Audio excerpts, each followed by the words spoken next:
નમસ્કાર મારા વાલા વિદ્યાર્થી મિત્રો, સ્વાગત છે તમારું। આજે વાત કરવાના છીએ ધોરણ 7ની અંદર સમાજ વિજ્ઞાનની તારીખ 23/4/2025ના રોજ જે મિત્રો આપણી વાર્ષિક પરીક્ષાનું પેપર લેવામાં આવનાર છે તેનું 80 ગુણના પેપરનું સોલ્યુશન આજે આપણે આ વિડીયોમાં કરીશું, જે તમારી આવનારી પરીક્ષામાં તમને ખૂબ જ ઉપયોગી નીવડશે। તો ચાલો વિદ્યાર્થી મિત્રો વિડીયોની શરૂઆત કરીએ। તેના પહેલાં તમે ખાસ ચેનલમાં નવા હોય તો ચેનલને મિત્રો અવશ્ય સબસ્ક્રાઇબ કરી વિડીયોને લાઇક અને શેર કરવાનું પણ ન ભૂલતા। તો વિદ્યાર્થી મિત્રો, દ્વિતીય સત્રાંત જે 23/4/2025ને બુધવારના રોજ સામાજિક વિજ્ઞાન ધોરણ 7ની અંદર 80 ગુણનું પેપર મિત્રો જે લેવામાં આવશે, જેનો સમય તમારે 8 વાગ્યાથી 11 વાગ્યા સુધીનો રહેશે, એટલે કે 3 કલાકની અંદર આપણું પેપર પૂર્ણ કરવાનું છે। સૌપ્રથમ પ્રશ્ન નંબર મિત્રો 1ની વાત કરીએ। તેની અંદર છે જોડકા જોડવા વિકલ્પો છે। પહેલો વિકલ્પ છે મુંડા અને સંથાલ જનજાતિઓ નીચે પૈકી કયા રાજ્યો સાથે સંબંધિત છે? તો અહીંયા આપણો જવાબ આવશે બિહાર અને ઝારખંડ। બીજું, નીચેના પૈકી કઈ જાતિના સમૂહને ટાંડા કહેવાતું? તો મિત્રો વણજારા હોય એમને ટાંડા કહેવાતું। 3, અહોમ લોકો ક્યાંથી આવીને ભારતમાં વસ્યા હતા? તો તેઓ મિત્રો મ્યાનમારથી આવ્યા હતા અને ભારતમાં વસ્યા હતા। 4, અકબરે કોના મનસબદાર બનાવ્યા હતા? તો અકબર મિત્રો કમાલ ખા ગખ્ખરને મનસબદાર બનાવ્યા હતા। 5, ગુજરાતમાં કઈ વિચરતી જાતિઓ જોવા મળે છે? તો માલધારી જેવી વિચરતી જાતિઓ જોવા મળે છે। પ્રશ્ન મિત્રો બ છે, એની અંદર નીચે આપેલા પ્રશ્નોના ટૂંકમાં જવાબ લખવાના છે। મિત્રો 3 પ્રશ્નનો જવાબ આપણે જોઈએ તો પહેલો પ્રશ્ન છે અહોમ સમાજ સુસંસ્કૃત સમાજ હતો, આવું શાના આધારે કહી શકાય? બીજો પ્રશ્ન છે નટ લોકો દ્વારા કયા કયા કરતબો કરી લોકોનું મનોરંજન કરવામાં આવે છે? અને ત્રીજો પ્રશ્ન છે ગૌણ જાતિની રાજ્ય વ્યવસ્થા કયા પ્રકારની હતી? તો ચાલો એના જવાબ જોઈશું।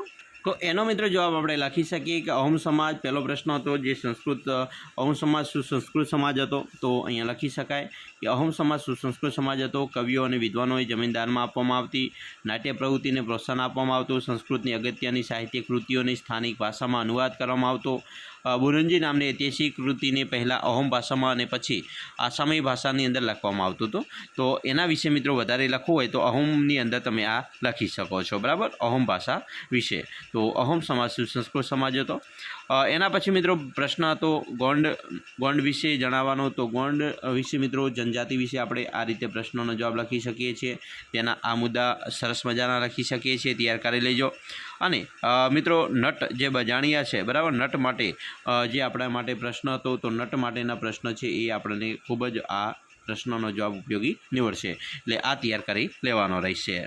એના પછીની વાત કરીશું પ્રશ્ન 2 છે। નીચે આપેલા પ્રશ્નોના એક કે શબ્દ કે વાક્યમાં જવાબ આપવાના હોય તો પહેલો પ્રશ્ન છે કે ભારતમાં ભક્તિ આંદોલન ક્યારે થયું હતું? તો મિત્રો 8મી સદીની અંદર ભારતની અંદર ભક્તિ આંદોલન થયું। બીજું, બંગાળમાં હરિબોલોનો મંત્ર કોણે ગુંજતો કર્યો હતો? તો જવાબ આવશે ચૈતન્ય મહાપ્રભુ।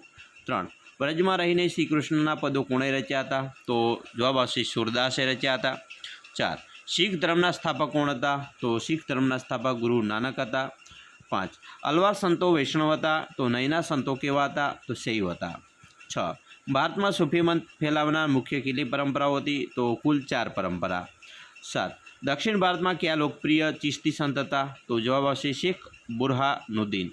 8, ભગવદ્ ગીતા ઉપરની ટીકા જ્ઞાનેશ્વરી કોણે લખી હતી? તો જવાબ આવશે જ્ઞાનેશ્વર।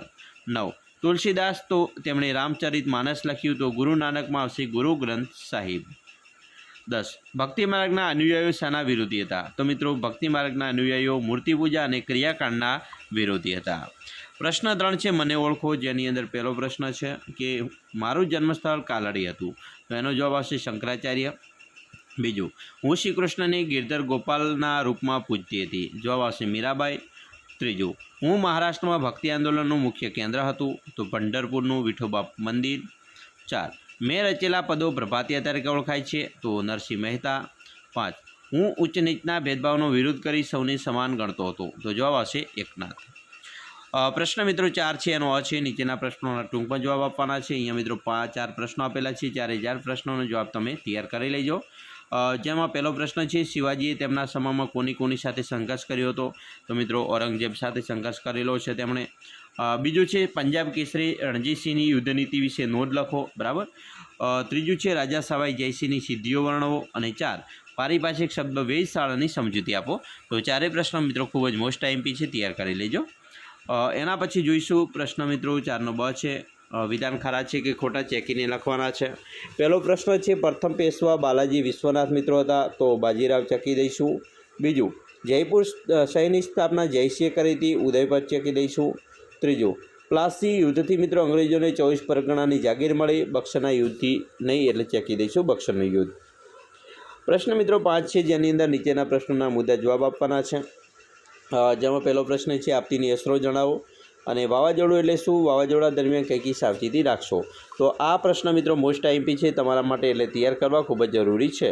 તો બંને પ્રશ્નો તૈયાર કરવાના રહેશે. પ્રશ્ન મિત્રો 6, નીચેના વિધાનો માટેના કારણો આપો. જેની અંદર પહેલો પ્રશ્ન છે, જંગલો ઝડપથી નષ્ટ થઈ રહ્યા છે. બરાબર, કારણ આપી સમજૂતી આપવાની છે, તૈયાર કરી લેજો. બીજું, દેશના ઘણા ભાગોમાં જળસંકટ વધુ જાય છે. ત્રીજું, ભારતનું વન્યજીવન વૈવિધ્યસભર છે.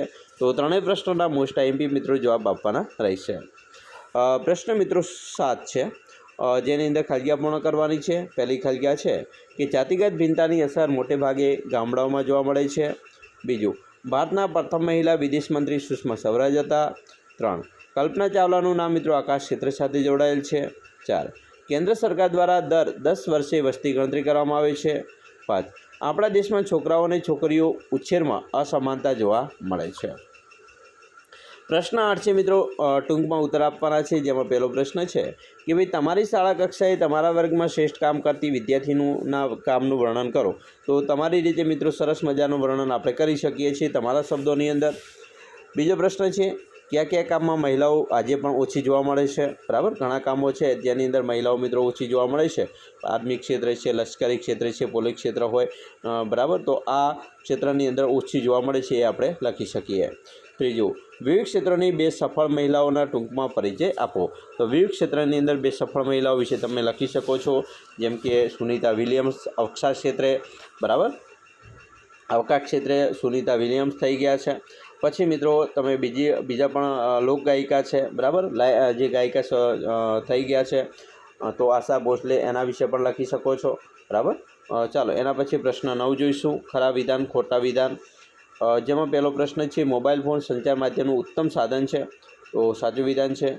બીજું, વોકી ટોકીની સૌથી વધુ ઉપયોગ ડૉક્ટર કરે છે. ના, ખોટું, પોલીસ કરે. ત્રીજું, રેડિયો એ શ્રાવ્ય પ્રકારનું સંચાર માધ્યમ છે. તો આ વિધાન સાચું છે. 4, વિવિધ સંસ્થાઓ પોતાના કાર્યોને બજારમાં પહોંચાડવા માટે જાહેરાતોનો ઉપયોગ કરે છે. તો આ વિધાન પણ સાચું છે. 5, મનોરંજન માટેનું દ્રશ્ય શ્રાવ્ય સાધન વર્તમાનપત્ર છે. તો ખોટું હોય, કારણ કે દ્રશ્ય શ્રાવ્ય નથી, બરાબર, શ્રાવ્ય છે. અને મનોરંજન માટે તો ટીવી જ આવશે. પ્રશ્ન 10 છે, ટૂંકનું લખો. જેની અંદર પહેલું છે, કૃત્રિમ ઉપગ્રહનો ઉપયોગ.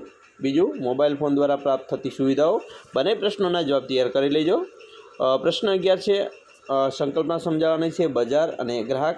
તો આ પણ બંને પ્રશ્નો મિત્રો તૈયાર કરવાના છે. પ્રશ્ન 11નો બ છે, જેની અંદર મિત્રો અ અને બ વિભાગ છે.